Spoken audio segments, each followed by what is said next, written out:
Good morning, good afternoon, good evening, ladies and gentlemen, wherever you may be in the world.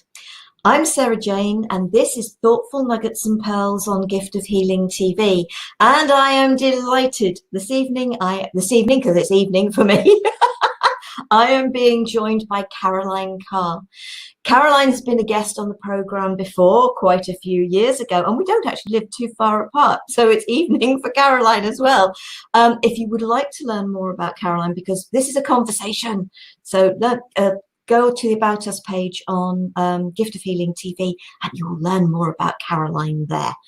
So please do feel free to do that. Caroline, thank you for joining me for this Thoughtful Nuggets and Pearls. Well, thank you for having me. It's lovely to be here, Sarah. Looking forward to it, chatting. And that is exactly what it is. And our topic for this program is shift your energy, change your life.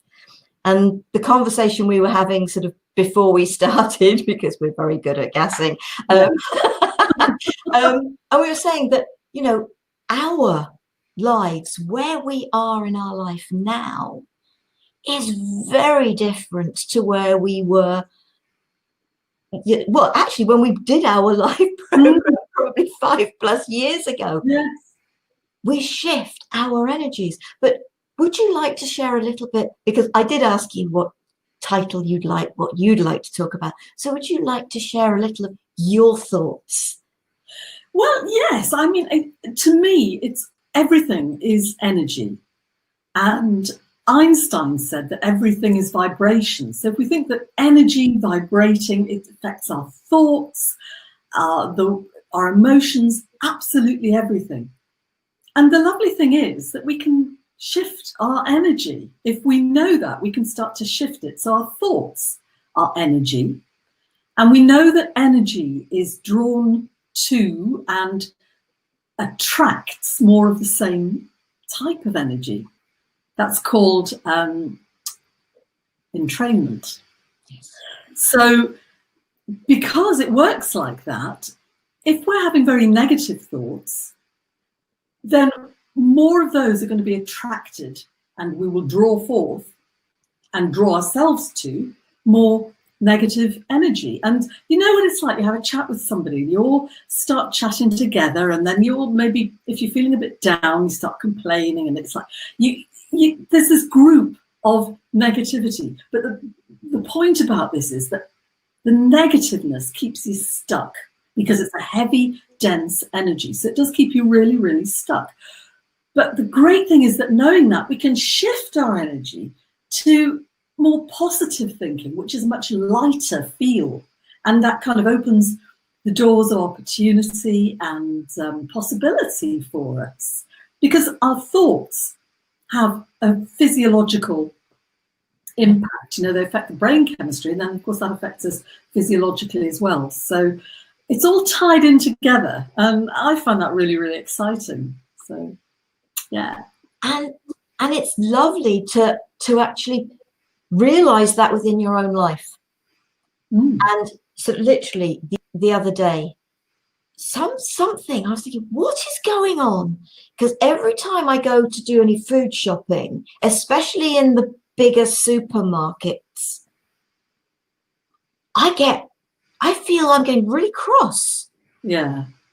And I was standing packing my bag, and I suddenly thought, this isn't your energy. There's so much negative energy at the moment, and you're taking it all in. So I thought, okay, fine. I've really got to start thinking about this. When I have to go and do food shopping, I'm really not going into anything much else other than food shops at the moment, as I think a lot of people. And I thought, okay, next time I need to go food shopping, I'm going to go, okay, fine. I must remember that it's either thinking about a pink bubble of love, you know, sort of Archangel Michael's deep blue cloak of protection, something that actually protects me from, or mirrors that reflect it back out. Because why am I feeling that? Because actually, that's not me. No, absolutely. And we have to protect ourselves from other people's energy. I think anybody who's a therapist, you have to, don't you? I mean, I've been a hypnotherapist for many years, and I remember after one session with a client once, she was a new client, and it was perfectly fine, did all the things as we usually do. But after the session, hours after, and for the next day, I was absolutely exhausted. And I thought, why am I?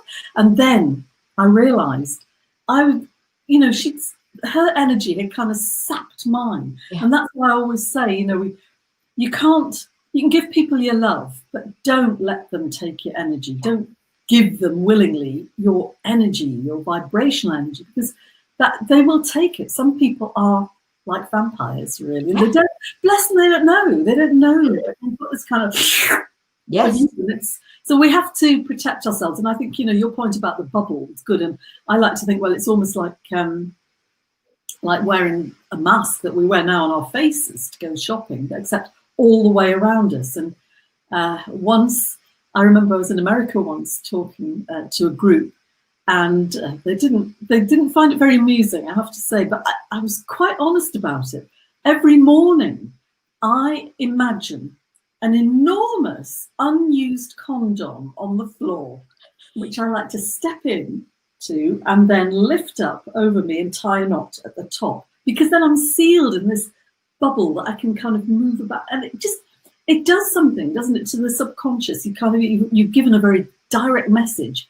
I'm okay. I'm sealed in this now. Nothing can get me, and it can bounce off this.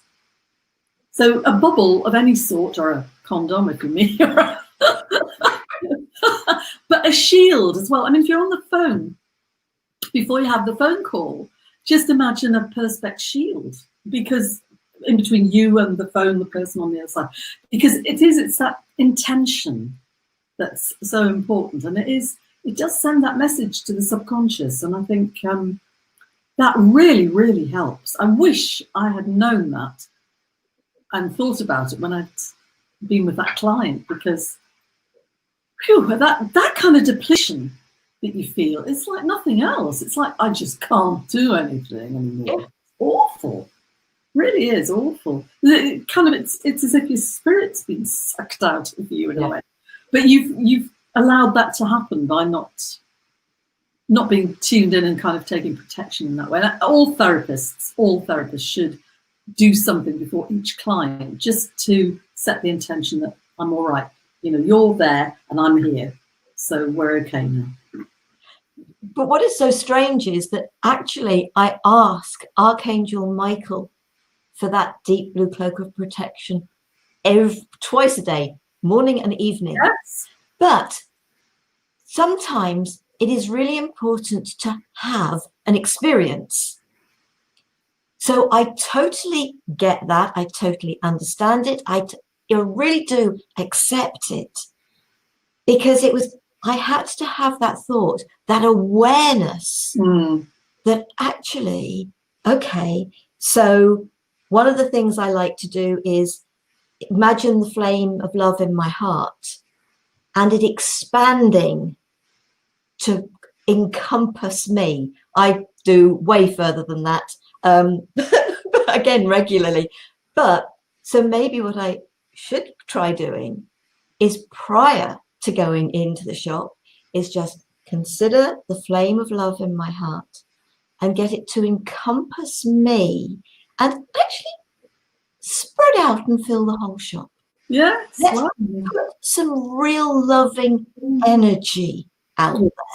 Loving energy, exactly. That's what it's about. And that is so important. So a lot of people, social media, and there's an awful lot of negative stuff on. Oh, yes. And one of the things I've been actually saying now for probably about a year, 18 months, is if I see anything that I really don't like, especially these things they do with hunters showing pictures of the animals they've killed, which really upsets me. It really does. I will not put angry. Facebook is one that allows you to. I will put the tears. I will not add to the anger that it is not causing. It is really important not to, yes, it affects me. Of course it does. But by not allowing myself to become angry, I can't change that particular thing that's happened. But if enough of us, make it known, go out there and sign a petition instead. Don't try and feed the anger. No, that's really, really important. Absolutely. And that really helps us to shift our energy, which can help us to be happier in our lives. It isn't that I'm not aware of what's going on or I'm ignoring what is going on. It is just that if I offer loving support to that, instead of adding even more negative energy to it, then I'm actually hopefully helping to heal the situation and bring an end to the things that we really shouldn't be doing.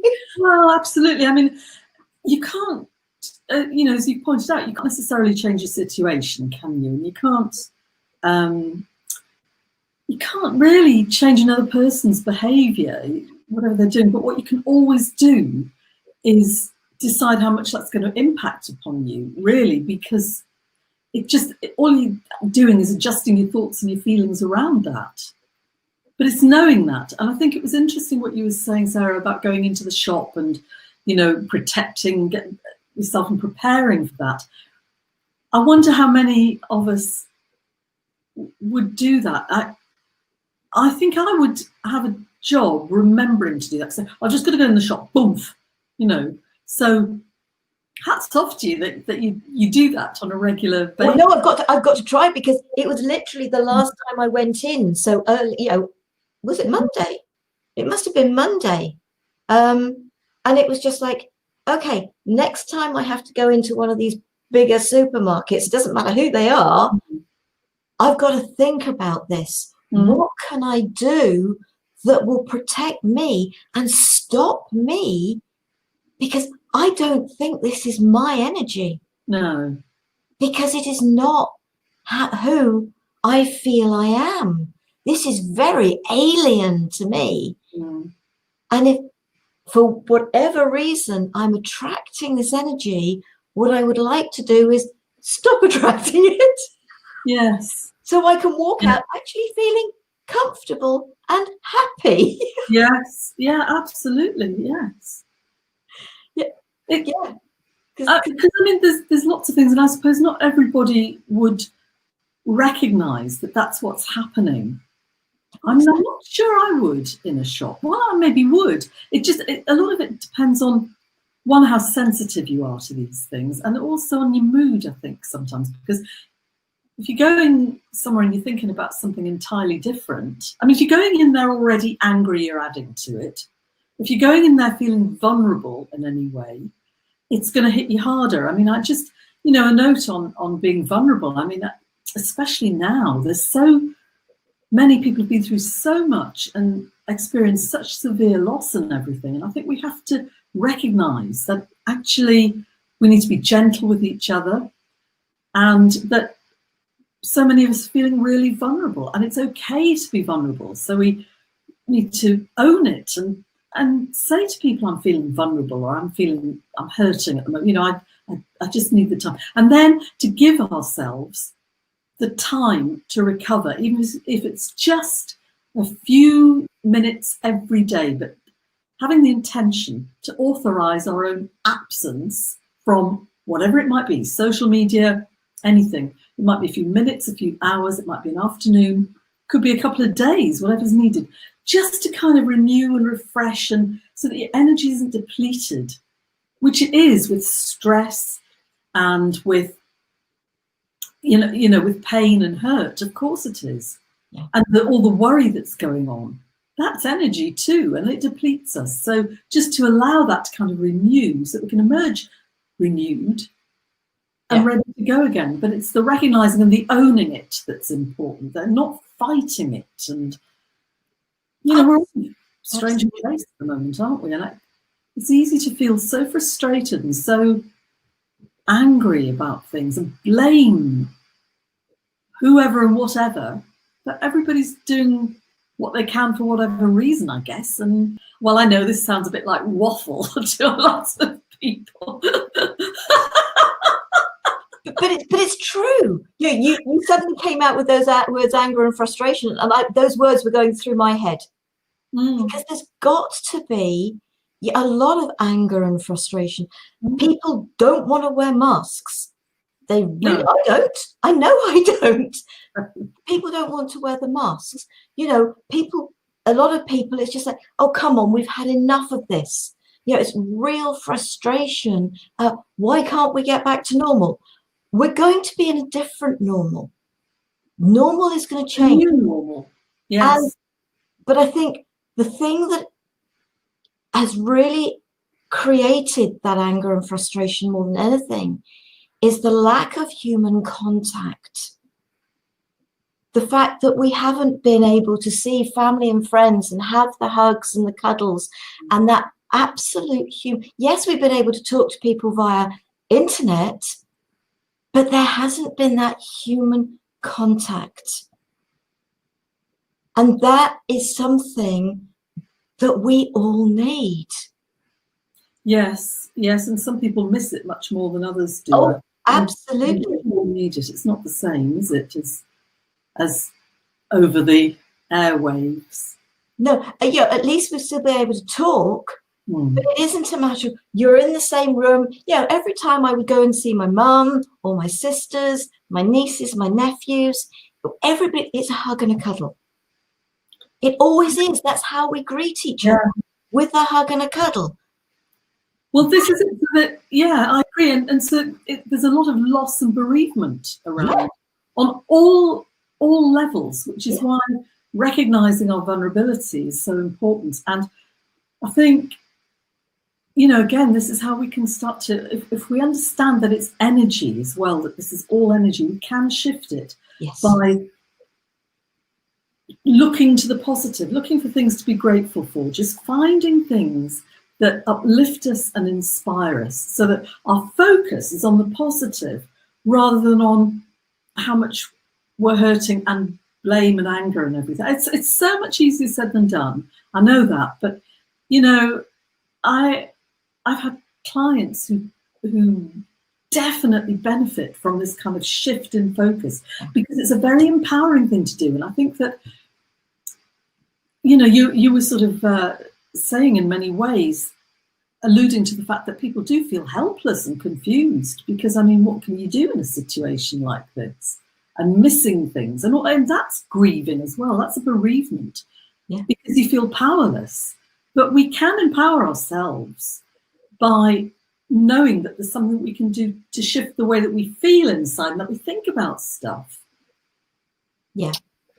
And we could take this away from the current situation, because obviously this video could be seen in 10 years' time and people have no idea what we're talking about. Or they'll know what we're talking about, but it may not feel relevant. Yeah. Okay, thinking about our life experiences outside of what's going on at the moment and going back to our childhoods and things that may have happened or things that have been said that left you feeling insecure, feeling unwanted, unloved, not good enough. Anybody who's ever heard my story, exactly that's where I was.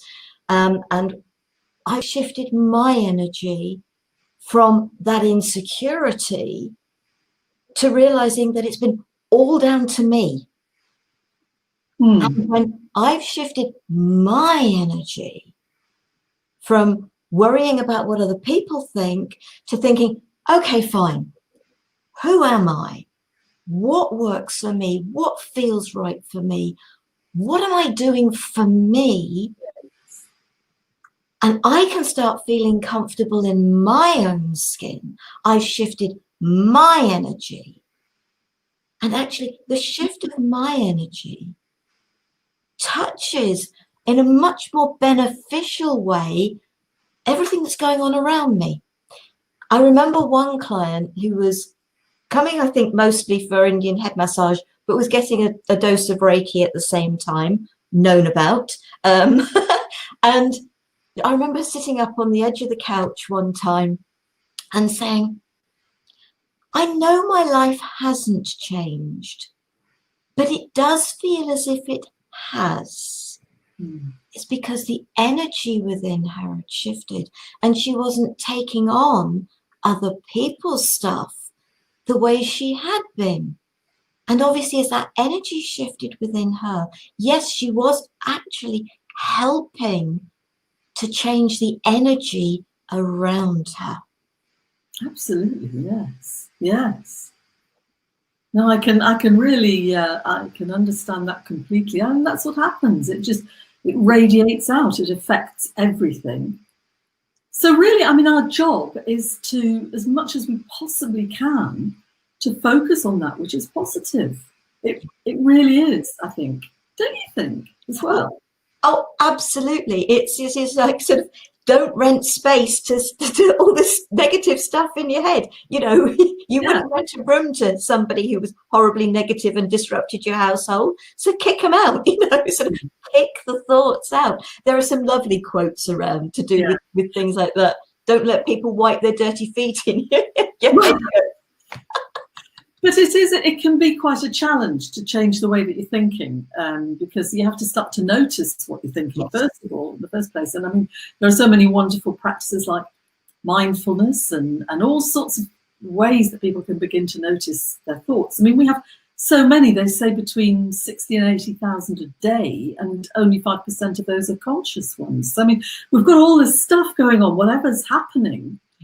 But I always think the best thing to do is to make a point of noticing how you're thinking first thing when you're waking up, just as you merge into consciousness from sleep, because they do set the tone for the whole day, those thoughts. So, and then you'll keep running on a program for the day. And if your waking thoughts are negative or, stressy, agitated, overwhelmed, then that's how the day will be until you do something about that. So I always think the best thing then, in order to kind of to shift the energy of those thoughts, is to prepare for it the night before, to make absolutely sure that you send a message to your subconscious, just, I am going to notice my thoughts when I waken up, because it does send a powerful message to your subconscious. And then prepare even more so that you've got stuff around you that is positive, like quotes, you mentioned quotes, poems, affirmations, those short, positive, powerful statements about yourself in the present tense. Anything, pictures. I had a friend who went to India and she brought back a beautiful book with photographs of fabric, all these huge books, and she puts it on a music stand by her bed. And she looks at that every morning when she wakens up, and she loves it. And the thing is, that was important about that, she turns page every so often so that she refreshes it. And I think that's important, to keep all of these things fresh and new. Otherwise, you know what it's like, you look at them and you don't see them and you forget what it's all about. So it's definitely shifting that energy with intention, and then the day will be on a different program altogether, if you want it to be a positive one. And being grateful, of course, feeling yes. Yeah, one of the things I do every day, I actually do it morning and evening. I've got this routine that I do morning and evening, but it's just like I open the curtains and okay, at this time of the year, it's nice enough to open the window. If it's tipping it down with rain, I don't tend to open the window. But I'm very lucky. We've got a lovely garden, wildlife garden. So sometimes you may see the fox in the garden, but there's a lovely statue of Mother Mary in the corner of the garden. So I always say good morning to her.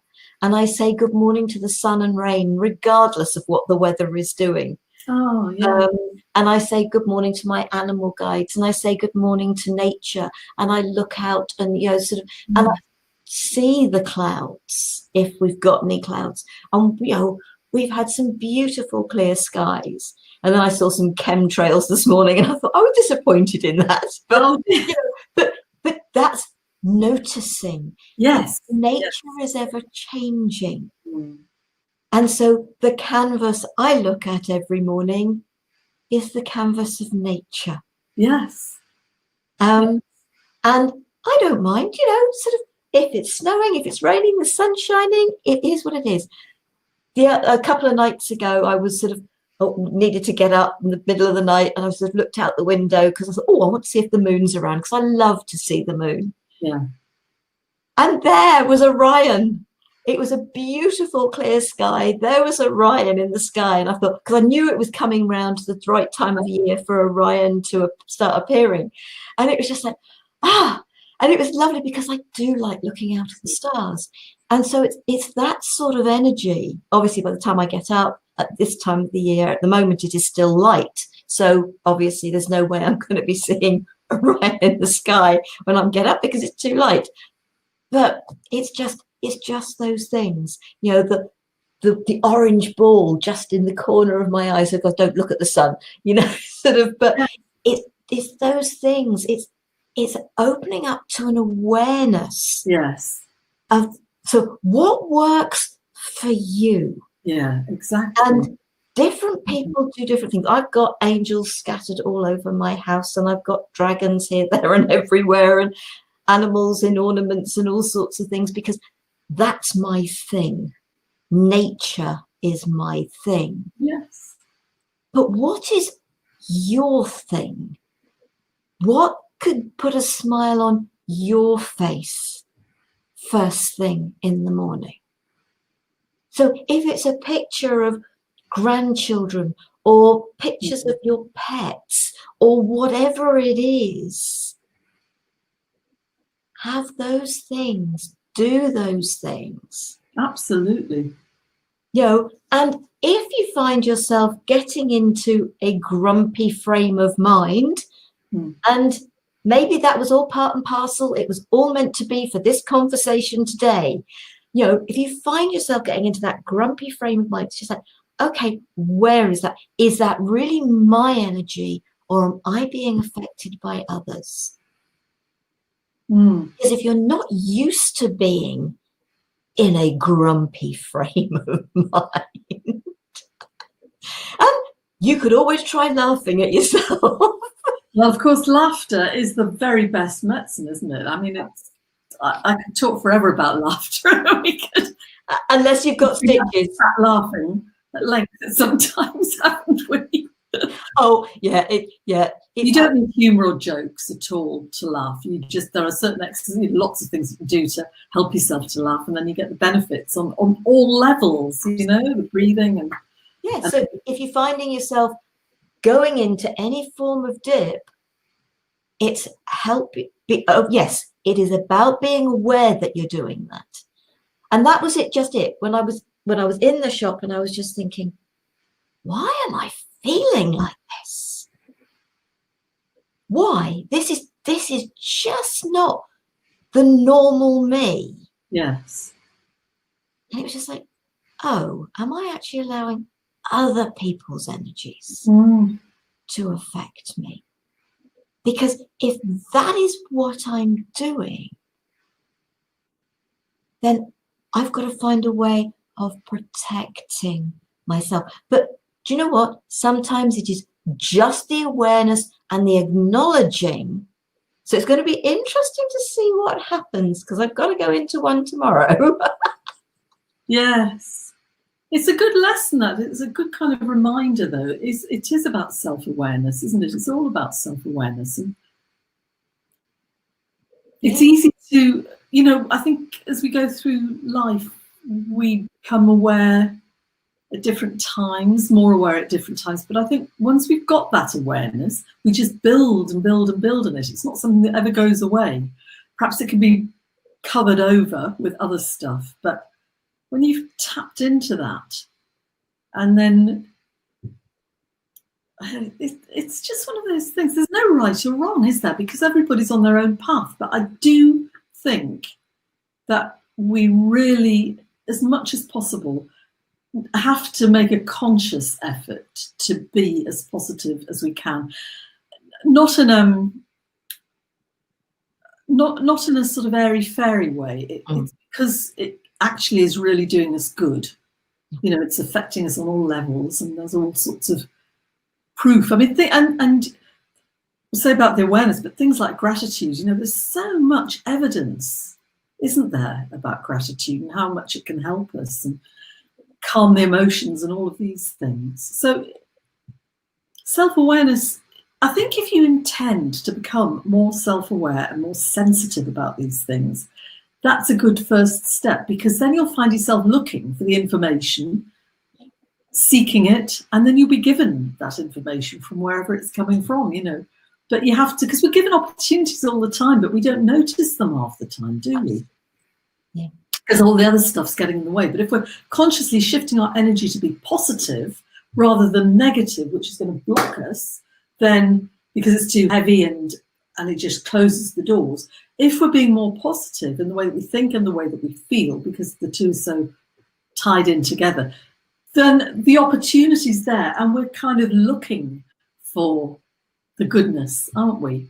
And looking for how things are affecting us, we just automatically are going to become more aware about how things are affecting us. And I'm sure most people get the feeling if the vibes aren't right somewhere, or with another person's energy.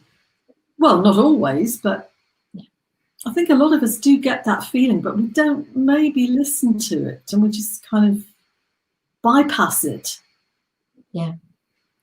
It's listening to your gut instincts, intuition. It's listening to that. But the other thing, the thought that was going through my head while you were speaking and I was listening to you, was forgiveness. Yes. Forgive yourself. You know, sort of, it was just like, okay, fine, right, what was going on with me? But it was the most important thing to do wasn't to get cross with myself, because all I was doing was feeding that anger, that energy. It was just like, okay, fine. Right, you've acknowledged that. You're going to take care of it. Good for you. Let's have it, not necessarily forgiveness. Let's go to, do you know, that's really good. Well done, you. Mm. So be kind to yourself. If forgiveness is what you feel you need, you should do it. Forgive yourself. But then think about praising yourself. Well done for noticing. Good for you. Because how many of us do so much better in life for receiving praise? Absolutely. Yeah. Yeah. And who should be the person praising us most? Ourselves. And that's another little thing that I try and do. In the mornings, it was just like, come lunchtime, you've done really well this morning. You've got so much done this morning. Good for you. Well done. At the end of the day, wow, you've really achieved today. Even if you haven't got everything you'd hoped to done, give yourself that bit of praise. A lot of people find that really challenging to do, though. Oh, it wasn't easy to start, but when you actually start to do it, it's like the affirmation of, I am special, I love me. I used to say it, I still say it, but I used to say it and not believe it. And then several years went by and I suddenly thought, do you know what? I believe that now. Yes. It doesn't matter whether you believe it. I think so. Yeah, hold that energy. And no, folks, I don't think I'm better than anybody else, because I absolutely believe everybody is special in their own unique way. So when I'm saying I am special, I had one client say it to me one time. Oh, you are special. I said, I know, thank you. But they knew me. And we were able to laugh about it, because there's no conceit in that. No. Because I've worked with adults with learning difficulties and kids with behavioral problems. Do you know what? Every single one of us is special in our own unique way. And when we can hold that energy of that's again, we're shifting that energy of who am I? Do you know what? I am somebody. Yes. And everybody has value and their own unique qualities and things. And it's just, yes, I absolutely agree with you. if the kind of the egotistical bit of I am special, I am of value goes. But the thing is, I think that a lot of people, it's not because of ego or anything that they wouldn't say that. It's because they genuinely don't feel less special.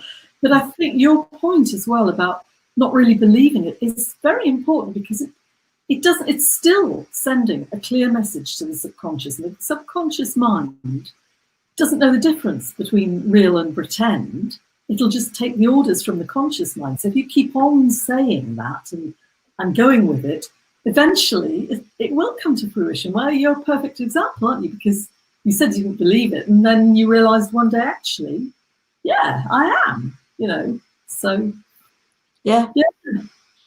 So I really hope that, and I know we have actually got some people listening to us live, and you're being quiet. If you've got any comments, please feel free to make them. But I really hope this conversation that we have shared, and it is from our own experience, we're not making suggestions outside of what we don't do or have heard about others suggest from things they do. This is from experience. It is not a, here, take my advice, I'm not using it. They're suggestions. And I am very, very strong in the fact that it is a suggestion. If there's something that you thought, oh no, God, oh no, that doesn't work for me, but there's something else you've heard from either one of us, or it's something that's sparked in your mind that says, oh, I could, oh, that feels right to me, then try it, do it. yes. And it's not a try it once, oh no, that didn't work. These things take time. The shift of our energy is not going to happen overnight. Definitely. Yes, takes time. And I think just that whole thing about that spark, if it just sparks something for somebody. I mean, there's probably people sitting watching this thinking, what is she talking about? She's a pain in the neck. Why did Sarah have her on? But if either of us have just ignited a little flame somewhere, that's all that matters. At the end of the day, that's all that matters, because we're all on our own path, aren't we? In our own journey, in our own time. So, Absolutely. Yeah. People may be listening and thinking, you're making a lot of sense, and what the heck's she talking about? It doesn't matter to me. If I've helped people to realize that there are other ways of thinking things, Yes. there are other ways of doing things, and if it supports one person, then it's worth it. Yes. Then this is worth it. Yes. So, thank you, Caroline. I don't know whether you've got any final comments that you want to add before we close. Just go with the flow, and remember about the vulnerability. I'm really hot on that at the moment. Just it's okay to be vulnerable. We're souls connecting with each other's souls, really, at the end of the day. So, just let's all be nice to each other. Oh, that's a silly thing to say, because it's not possible to always be nice to each other. And sometimes I get very cross, but it's building the self-awareness, and then just being able to be empowered, knowing that we can do something to shift our energy into a better feeling place. Yep, absolutely. It really is. And Angela, thank you. Great conversation. Such an important thought that we can shift our own energy. So needed right now. Yes, absolutely. Absolutely. So, Caroline, thank you so very much for joining me. It has been an absolute pleasure. Next week, we have today's conversation. So myself and Anolia are being joined by Jill Matson. And Jill, again, has been on the programme with us before. So, and I hope you'll join us for that. Exploring sound as a vibration. And we've been talking about vibration very much tonight. So I hope that you will consider joining us for that one. In the meantime, folks, take care, be safe, stay well. Namaste to you all. And Caroline, thank you, because as soon as I switch us off, you'll be gone. Okay, well, lovely to see you. So thank you. And Angela's just said thank you. Thank you, folks. See you again soon. Bye-bye. Bye.